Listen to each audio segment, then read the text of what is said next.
இன்றே டவுன்லோட் செய்து உங்கள் ஃபேவரட் ஷோக்களை என்ஜாய் பண்ணுங்க.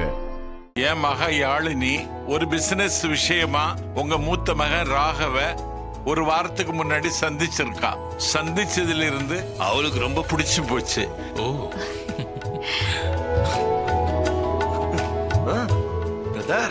அந்த பையனை தான் கட்டிக்கணும் போய் பேசுங்கன்னு சொன்னா. அவ எங்களுக்கு ஒரே பொண்ணு, அவ விருப்பம் தான் எங்களுக்கு முக்கியம். அதான் கிளம்பி நேரா இங்க வந்துட்டோம். பிடிச்சிருந்தா தட்டு மாத்திக்கலான்னு ஏற்பாடோட வந்திருப்போம்.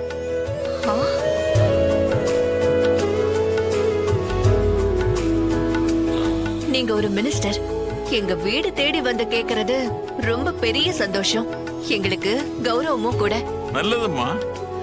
ஆனா எங்களை பொறுத்த வரைக்கும் ஜாதக பொருத்தம் ரொம்ப முக்கியம். மத்த எல்லாமே அப்புறம்தான். நீங்க தப்பா நினைக்க கூடாது. ஜாதகம் கொண்டு வந்திருக்கியா? கொண்டு வந்திருக்கேன். அப்புறம் என்ன, ஜாதகம் கையிலே இருக்கு, இப்பவே பொருத்தம் பார்த்துடலாம். பொருந்தாம எங்க போகுது? ராகவ், நம்ம ஜோசியருக்கு போன் பண்ணி உடனே வர சொல்லு. சரிம்மா. வணக்கம். வாங்க. வணக்கம். வணக்கம்மா. நல்லா இருக்கீங்களா? நல்லா இருக்கேன். கொடுங்க. இந்தாங்க.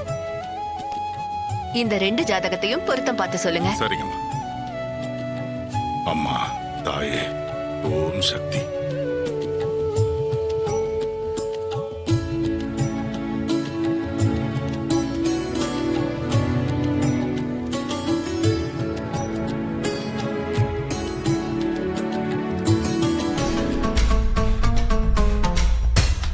என்ன ஜோசியரே?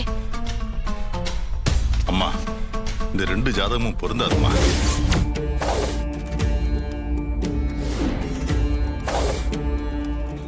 கண பொருத்தம், நட்சத்திர பொருத்தம், யோனி பொருத்தம் இது எல்லாமே சரியா இருக்கு. ஆனா ரஜி பொருத்தம் சரியா இல்லம்மா.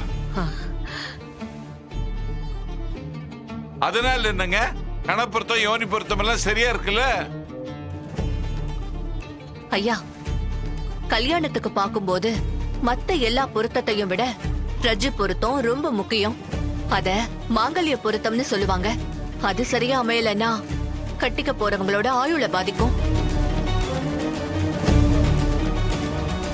அதனால இங்க பாருங்கம்மா, நான் யாரு, என் செல்வாக்கு என்ன, என் சொத்து மதிப்பு என்ன எல்லாமே உங்களுக்கு தெரியும்.